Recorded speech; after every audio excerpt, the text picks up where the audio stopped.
नमस्कार जी, स्वागत है आप सब लोगों का। जल्दी से जल्दी आप जुड़िए तो फिर शुरू करते हैं। क्या कोई टेक्निकल दिक्कत है क्या, देखते हैं। सबको नववर्ष की शुभकामनाएं। Rajiv Mishri, thank you very much for joining us. Happy new Year to you, happy new Year and happy new Year to one and all. सबको जो है नया साल मुबारक हो और नए साल में अच्छी अच्छी खबरें सब जगह से आए हैं। ये हमारी आपसे आपके प्रति कामना है, ये हम लोग चाहते हैं। जल्दी से जल्दी आप लोग जुड़ जाइए। तमाम लोगों का स्वागत है और कुछ जुड़ाव नहीं, मुझे लग रहा है कुछ दिक्कत, कोई टेक्निकल दिक्कत आ रही है कि देखते हैं। नहीं, Ashish Shalu Sharma ji, thank you very much. Naresh Thakur ji, बहुत बहुत शुक्रिया आप लोगों के जुड़ाव के लिए। Vinay Mahajan ji, thank you very much. तमाम देश दुनिया की तमाम खबरें लेकर मैं आपके समक्ष हाजिर हूं जी। नए साल में क्या नया होने वाला है इसकी बात बताएंगे। कंचन शर्मा जी, गुड मॉर्निंग। संतोष ठाकुर जी, नमस्ते। बहुत से लोग जुड़ रहे हैं लेकिन बहुत से लोगों का जो है हमें आइडिया नहीं लग रहा है कि जुड़ पा रहे हैं कि नहीं जुड़ पा रहे हैं। संतोष जी, बहुत बहुत शुक्रिया आप लोगों का जुड़ाव के लिए। संजीव डोगरा जी, थैंक यू वेरी मच। सभी को नववर्ष मंगलमय। अश्विनी शर्मा जी, नमस्कार। Happy new Year and happy new year, दोनों ही। हम न्यूज वाले हैं तो हैप्पी न्यू ईयर भी कहेंगे क्योंकि आपको अच्छी अच्छी खबरें सुनाएं, ऐसा हम भी चाहते हैं। और कंचन शर्मा जी, गोपाल ठाकुर जी, बहुत बहुत शुक्रिया जी आप लोगों का इस तमाम जुड़ाव के लिए। पिंटू जी, आपका भी स्वागत है, आपको भी नमस्कार, आपको भी happy new year. Advocate Amrita, Anuj, Sara ji, आपको भी। चंदन सूद जी, आपको भी नए साल की मुबारक हो जी। Sanjay Kumar ji, Vinodpuri ji, Kuldeep Chand ji, Jalam Singh ji, thank you very much for joining us. Mela Chauhan ji, नमस्ते। Vanshaj Kohal, happy new year. Bunty Rajput, बहुत बहुत शुभकामनाएं जी आपको। Tinku Kumar ji, thank you very much. Ajay Kumar ji, तो तमाम खबरों की शुरुआत करेंगे जी। पहली खबर अच्छी नहीं आ रही है। माता वैष्णो देवी के दरबार में तड़के भगदड़ मच गई जिसके चलते 12 लोगों की अब तक मौत हो चुकी है। 13 लोग घायल हैं, 3 लोग गंभीर रूप से हैं घायल हैं। ये लोग जो हैं पंजाब, हरियाणा और दिल्ली के श्रद्धालु जो हैं ये बताए जा रहे हैं, लेकिन कुछ और लोग भी घायल हुए हैं जिनकी भी चर्चा करेंगे। क्या पूरा मामला ये बताएंगे आपको। इसके अलावा आपको ये भी बता देंगे कि ओमिक्रॉन आपके सोने के बाद भी जागता रहा और अब ये टोटल संख्या जो है 1458 पहुंच गई है ओमिक्रॉन की केसेस की। और कोविड के केस भी पूरे देश में 7 माह में सबसे ज्यादा रिकॉर्ड किए गए हैं। आज से बच्चों की वैक्सीनेशन के लिए रजिस्ट्रेशन शुरू हो जाएगी। क्या उसका प्रोसेस है उसकी भी बात बताएंगे। नए साल में सिलेंडर 100 रुपए सस्ता हो गया है गैस का, ये एक अच्छी खबर है। और आपके राशन डिपो में मिलने वाला तेल भी 10 से 15 रुपए सस्ता हो जाएगा। तमाम चीजों की चर्चा करेंगे, लेकिन बात सबसे पहले करेंगे जम्मू कश्मीर से आ रही एक दुखद खबर की। माता के दर्शनों के साथ नए साल की शुरुआत करने के श्रद्धालुओं में पिछले कल अफरा तफरी फैल गई। देर रात, या आप तड़के भी कह सकते हैं उसको, आज सुबह 2:45 पर यानी 2:45 बजे दरबार जो माता का है वैष्णो देवी का, वहां पे भगदड़ मच गई। भगदड़ के कारण अलग अलग बताए जा रहे हैं। भीड़ एक मुख्य कारण रहती है भगदड़ की। कहा जा रहा है कि कुछ लोग तेजी से दौड़ने शुरू हो गए तब हुआ। दूसरा ये कहा भी जा रहा है कि कुछ श्रद्धालुओं में कहा सुनी हो गई, उसके बाद थोड़ा मामला बिगड़ा तो धक्का मुक्की हुई। तो धक्का मुक्की से बचने के लिए जब लोग आगे पीछे भागे तो उसमें ये भगदड़ मच गई और नतीजा ये है कि 12 लोगों की अब तक जान जा चुकी है, 3 लोग गंभीर रूप से घायल हैं और 13 लोग जो हैं घायल हैं। ये दुखद हादसा सुबह सुबह वहां 2:45 बजे हुआ है। और इसकी जो पुष्टि है जम्मू कश्मीर के डीजीपी दिलबाग सिंह ने की है। उन्होंने ये भी कहा है कि हमारे पास इतना बल नहीं था वहां की इतनी भीड़ को संभाले। माना जा रहा है कि 1 से 1.5 लाख श्रद्धालु वहां पे मौजूद थे और जिस एरिया में घटना हुई वहां पे जो है तिल धरने की भी जगह नहीं थी। ये जो माता की जो मेन गुफा है, जिसको हम पुरानी गुफा भी बोलते हैं, उसके पास और गेट नंबर 5 के बीच की ये घटना बताई जा रही है। और ये कहा जा रहा है कि अफरा तफरी मचने से जो है ये इस पूरे हादसे को जो है शक्ल मिली और ये एक दुखद खबर हमको सुबह सुबह जो है सुनने को मिली। केंद्र ने और राज्य सरकार ने जो है मुआवजे का ऐलान भी किया है। प्रधानमंत्री नरेंद्र मोदी ने इस घटना पर दुख जाहिर किया है। केंद्र ने मृतकों के परिजनों के लिए 2-2 लाख रुपए और घायलों के लिए 50,000 रुपए का मुआवजे का ऐलान किया है। जम्मू कश्मीर के लेफ्टिनेंट जनरल मनोज सिन्हा ने मृतकों के परिजनों के लिए 10-10 लाख रुपए और घायलों के लिए 2-2 लाख रुपए की घोषणा करी है राहत की। हेल्पलाइन नंबर भी जारी किए हैं। बहुत से लोग हिमाचल से भी गए होंगे नववर्ष वैष्णो देवी में मनाने। अगर आपके परिवार से कोई गया है और उसका कुछ क्षेम आप जानना चाहते हैं तो अव्वल तो आपको आपको पता चल गया, उनके नंबर चल रहे होंगे। इसके अलावा एक जो हेल्पलाइन है वो भी है 01991, ये कोड है 01991 कोड है, और 234-804 ये नंबर लैंडलाइन का है, और ये लगातार रिंग करेगा, ये अंगेज नहीं जाएगा। इसके अलावा एक मोबाइल नंबर भी दिया गया है 9419839557, ये मोबाइल नंबर जो है ये जारी किया गया है। आप इस पे कॉल करके भी अपने आसपास के अगर आपके कोई परिजन वहां गए हैं तो उनका हालचाल, उनका कुशल क्षेम पूछ सकते हैं। अगर उनके पास फोन है, कई बार होता है, देखिए फोन आजकल हर आदमी की जेब में है, लेकिन जम्मू कश्मीर में बाकी जो प्रीपेड फोन है वो नहीं चलते हैं, वहां पे एक स्पेशल नेटवर्क चलता है BSNL का ही, और बाकी फोन नहीं चलते, इसलिए हो सकता है आपको दिक्कत आ रही है उनसे संपर्क करने में, तो ये नंबर जो है संपर्क करने के लिए आपके। इसके अलावा DC रूम का DC अफसर दफ्तर रियासी जो है वहां के भी एक नंबर है 01991 कोड रहेगा जी, 245-763, ये DC ऑफिस जो रियासी का है, जिसके तहत कटरा और माता वैष्णो देवी का भवन आता है, और ये वहां का नंबर है, यहां से भी आप जो है जानकारी ले सकते हैं। बात ओमिक्रॉन की करते हैं। ओमिक्रॉन लगातार अपना दायरा बढ़ाता जा रहा है। कल 1315 केसेस पे रात को हमने अपना बुलेटिन क्लोज किया था। सुबह होते होते ये संख्या 1450 पार कर गई। 1458 लोग जो है वो देश में अब इस वेरिएंट से पॉजिटिव हैं, और ये आंकड़ा शुक्रवार देर रात तक जो है इसमें लिया गया है 11 बजे तक का, और कुल पिछले कल जो है 143 लोग जो हैं वो पॉजिटिव मिले हैं ओमिक्रॉन के। ओमिक्रॉन के 143 केसेस पिछले कल मिले हैं, और महाराष्ट्र में सबसे ज्यादा इस समय 454 ओमिक्रॉन के पॉजिटिव हैं, पिछले कल कोई नहीं आया। इसका मतलब 320 केस दिल्ली में है, और 120 मरीजों के साथ तमिलनाडु तीसरे नंबर पर है। 113 केस के साथ गुजरात अब चौथे नंबर पर चला गया। गुजरात 97 था, तो वहां पे जो है 17 केस जो है नए आ गए हैं। जो 143 कल आए उनमें से 17 गुजरात में आए हैं, इसका मतलब सीधा सा है। और केरल 5वें नंबर पे, वहां पे 109 ये केसेज हो गए। केरल में शुक्रवार को जो है नए वेरिएंट के 44, और कर्नाटक में 23 केसेस मिले हैं। कर्नाटक में जो मरीज मिले हैं वो इंटरनेशनल ट्रैवल हिस्ट्री ही है उनकी, अमेरिका, यूरोप, मिडिल ईस्ट और अफ्रीकी देशों से लौटे थे।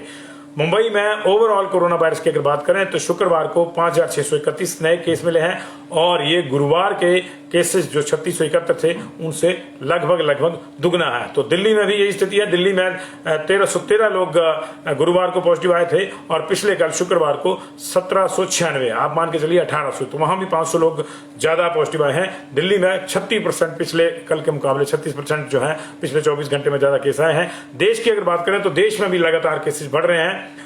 16,775 केसेस पिछले कल आए थे, और अभी जो है 24 घंटे जो पिछले बीते हैं, जो पिछले जो गुरुवार वाला मामला था 24 घंटे का, उसमें 16,700 थे, और शुक्रवार को जो 24 घंटे पूरे हुए उसमें 21,730 नए पॉजिटिव केस आए हैं। तो ये भी 5,000 के आसपास केसेस जो है बड़े हैं। 402 लोगों की मौत हुई है, 8,000 लोग ठीक भी हुए हैं, और इस लिहाज से जो है 13,000 लोगों की जो है वृद्धि हो गया एक्टिव केसेस की। देश में 21,730 लोगों की रिपोर्ट पॉजिटिव आई है पिछले कल, और ये केस जो है बड़ा लगातार बढ़ रहे हैं।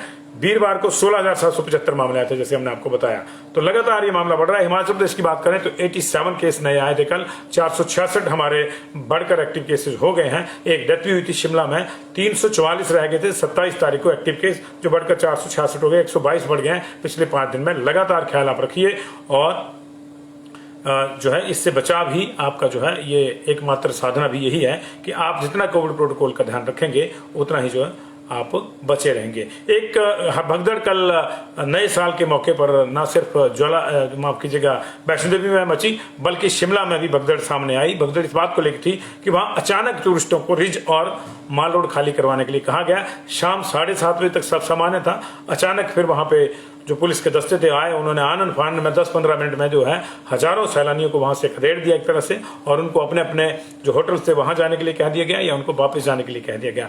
ऐसी अफरा तफरी इसलिए मची क्योंकि एक इनपुट आया था IB का कि शिमला में रिज मैदान पर नए साल के मौके पर कोई अनहोनी घटना हो सकती है, कोई विस्फोट हो सकता है। उसकी ये भी कहा जा रहा है कि पाकिस्तान से कोई आदमी जो है ऑपरेट कर रहा था, और स्लीपर सेल के माध्यम से यहाँ कुछ गड़बड़ी करना चाह रहा था। तो ऐसी स्थिति में जैसे ही इसकी सूचना मिली तो एकमात्र हल यही था कि उस प्लेस को खाली करवाया जाए, क्योंकि जहां ज्यादा लोग होंगे वहीं इस तरह की घटना की ज्यादा आशंका रहती है। तो उसको डिफ्यूज करने के लिए प्रशासन ने ये कदम उठाया। हालांकि पर्यटकों को यही कहा गया कि कोविड प्रोटोकॉल के चलते उनको हटाया जा रहा है, लेकिन असली बात अब सामने आई है। देर रात जो है इसका एक लेटर भी सामने आया जो एसपी शिमला को मिला था, उसमें इनपुट दी गई थी। पंजाब का जो आईबी सेंटर है वहां से इनपुट गई थी और कहा गया था कि पाकिस्तान बेस्ड कुछ आउटफिट जो है मिलिटेंट आउटफिट वो शिमला में गड़बड़ी करवाना चाहते हैं नए साल के मौके पर, और यही वजह है कि रिज और माल रोड को खाली करवाया गया आनंद फानंद में। उसके बाद वहां डॉग स्क्वाड बुलाई गई, बॉम्ब स्क्वाड बुलाई गई, बम निरोधक दस्ता और डॉग स्क्वाड ने जो है पूरे इलाके की छानबीन करी, चप्पा चप्पा छाना कि कहीं कोई चीज है तो नहीं, कुछ मिला नहीं है, लेकिन एहतियात के तौर पर इसको जो है खाली करवा लिया गया। बहुत से लोगों के रंग में भंग पड़ा होगा, बहुत से लोगों को ये अच्छा नहीं लगा, लेकिन खुदा ना खास्ता अगर वहां कोई इस तरह की दुर्भाग्यपूर्ण घटना हो जाती तो शायद हमको और भी बुरा लगता। तो इसलिए ये क्षण भर का आपका जो रोष था उसको इस तरह से देखें कि एक हो सकता है कि बड़ी दुर्घटना से बचने के लिए जो है इस तरह का जो छोटा मोटा आपको जो है परेशानी हुई उसके लिए जो है हम जो है हमें तैयार रहना चाहिए। और आज से देश में जो बच्चों को वैक्सीन लगनी है 3 तारीख से, बच्चों के लिए रजिस्ट्रेशन भी शुरू हो जाएगा। हिमाचल प्रदेश में इसकी जरूरत इसलिए नहीं पड़ेगी क्योंकि जो भी 4.5 लाख बच्चे हैं उनको 2700 से ज्यादा स्कूल चिन्हित कर लिए गए हैं, वहीं पे जाके उनको वैक्सीन लगाई जाएगी। लेकिन अगर आप बाहर से हैं, स्कूलों में नहीं पढ़ता है आपका बच्चा, आप हिमाचली हैं लेकिन बाहर से हैं, छुट्टियों में आए हैं, तो आप अपने बच्चे के रजिस्ट्रेशन या बाकी जो प्रांतों के लोग हमें देख रहे हैं वो अपनी रजिस्ट्रेशन जो है आज कोविन पोर्टल पर करा सकते हैं। और इसके लिए जो पुराना मेथड था रजिस्ट्रेशन का वही लागू होगा, वहां करवा सकते हैं। एक नई चीज इसमें यह है कि आधार कार्ड अगर बच्चे का नहीं है तो 10th का या जो उसके स्कूल का आई कार्ड है 10th का, 11th का या 12th का वो चलेगा। 12th वाले मैक्सिमम मुझे लग रहा है कि इसमें पात्र होंगे, तो ये 10th का और 12th का जो आई कार्ड है स्कूल का वो भी चलेगा, और उसके आधार पर भी आपको जो है नियर वाइज जो सेंटर है वो चुनने की जो है आपको सुविधा मिलेगी। आरोग्य सेतु के जरिए भी आप कर सकते हैं, कोविन पोर्टल पर जाके भी आप इसको रजिस्ट्रेशन कर सकते हैं। तो ये मामला था उसका। नए साल पर 2 तोहफे भी हैं जी आपके लिए, 2 तोहफे भी हैं। एक तोहफा ये है कि गैस के सिलेंडर जो है वो सस्ता हो गया है नए साल पर, और जो इंडियन ऑयल कॉर्पोरेशन है उन्होंने ये सूचना दी है कि 100 रुपये सस्ता हो जाएगा जी कमर्शियल सिलेंडर जो गैस का है 19 kg वाला जो होता है कमर्शियल सिलेंडर 100 रुपये सस्ता हो जाएगा। तो ये एक बड़ी खबर है क्योंकि इसमें तो पिछले दिनों बढ़ोतरी हुई थी, तो माना जाता है कि उससे फर्क पड़ेगा ज्यादा। लेकिन अभी जो घरेलू गैस के सिलेंडर हैं वो यथावत रहेंगे, जो रेट जहां जहां है वही रहेगा। लेकिन जो कमर्शियल सिलेंडर है उसमें 102 रुपये की कटौती, टू बी एग्जैक्ट दिल्ली में तो 102 रुपये की कटौती हुई है, अलग अलग जगह पर रहेगी, लेकिन 100 रुपये के आसपास की कटौती जो है वहां हुई है। और दूसरी बड़ी खबर है कि डिपो में तेल जो है राशन डिपो में वो आपको सस्ता मिलेगा नए साल में। हिमाचल प्रदेश में जो रिफाइंड का तेल है वो 137 के आसपास अभी मेरे ख्याल मिल रहा है, उसमें 10 से 15 रुपए की कटौती, 125 के आसपास इसका जो है नए टेंडर के मुताबिक बढ़ेगा, क्योंकि 5% ड्यूटी कम हुई है सरकार ने करी है, तो उसका फर्क इस पे पड़ेगा और उसके चलते जो है ये राहत जो है आपको मिलेगी। और मौसम भी आशिकाना हो जाएगा। आज से पश्चिमी विक्षोभ सक्रिय हो रहा है, उसका असर हिमाचल प्रदेश के सभी इलाकों पर रहेगा। मैदानी इलाकों में हल्की से मध्यम बारिश है, मध्यम इलाकों में मध्यम से भारी बारिश है, और ऊंचाई वाले पर्वतीय इलाकों में हल्की से मध्यम बर्फबारी और बारिश का अलर्ट दिया गया है। ये अगले 4 दिन तक है, यानी 5 तारीख तक ये मौसम इसी तरह से आशिकाना रहेगा। आप बर्फबारी एंजॉय करना चाहते हैं तो जाइए, कोविड प्रोटोकॉल का ख्याल रखिए और ठंड से भी अपना बचाव रखिए। प्रशासन ने ऑलरेडी बार बार प्रशासन इस तरह की ताकीद करता है कि बहुत ज्यादा इंटीरियर में जाने की जरूरत नहीं है, खासतौर से बर्फबारी के माहौल में, क्योंकि आप वहां फंस सकते हैं। इसलिए आसपास जहां और भी लोग हैं वहीं अपने अपने परिवारों के साथ कोविड प्रोटोकॉल का ध्यान रखते हुए जश्न मनाइए बर्फबारी का। बहुत बहुत शुक्रिया आप लोगों का। दिन भर की तमाम खबरों के साथ हम लोग जुड़े रहेंगे आपके साथ। तो ये एक बार फिर से मैं चलते चलते तमाम हेडलाइन दे दूंगा। वैष्णो देवी माता मंदिर में भगदड़ मचने से 12 लोगों की मौत हो गई है, 13 लोग घायल हो गए हैं, 3 की स्थिति गंभीर है उसमें। शिमला में भी विस्फोट के इनपुट के बाद लोगों का जो न्यू ईयर का रंग था, जश्न का रंग था, उसमें भंग पड़ा है और अचानक 7:30 बजे के आसपास पूरा रिज मैदान और माल रोड खाली करा लिया गया, क्योंकि वहां किसी विस्फोट का इनपुट था। उसकी वजह से पर्यटकों को थोड़ी निराशा हुई और जो नए साल का जश्न था वो फीका पड़ गया। ओमिक्रॉन के केसेस लगातार बढ़ रहे हैं, 1458 केस हो गए, 143 लोग नए पॉजिटिव आएंगे पिछले कल। और दिल्ली और मुंबई में पिछले कल के मुकाबले ओवरऑल केसेस जो हैं वो ज्यादा हैं। मुंबई में लगभग दुगने हो, महाराष्ट्र में लगभग दुगने हो गए हैं, और दिल्ली में जो है 550 केसेस नए आए हैं। तो ये चिंता का विषय है। आज से बच्चों की वैक्सीनेशन का जो रजिस्ट्रेशन है वो शुरू हो रहा है। 3 तारीख से रजिस्ट्रेशन शुरू हो जाएगी और नए साल में कमर्शियल सिलेंडर 102 रुपये सस्ता हो गया है। हिमाचल प्रदेश में डिपो में रिफाइंड का तेल भी 10 से 15 रुपये सस्ता हो गया। Thank you very much. और एक बार फिर से सबको नववर्ष की शुभकामनाएं।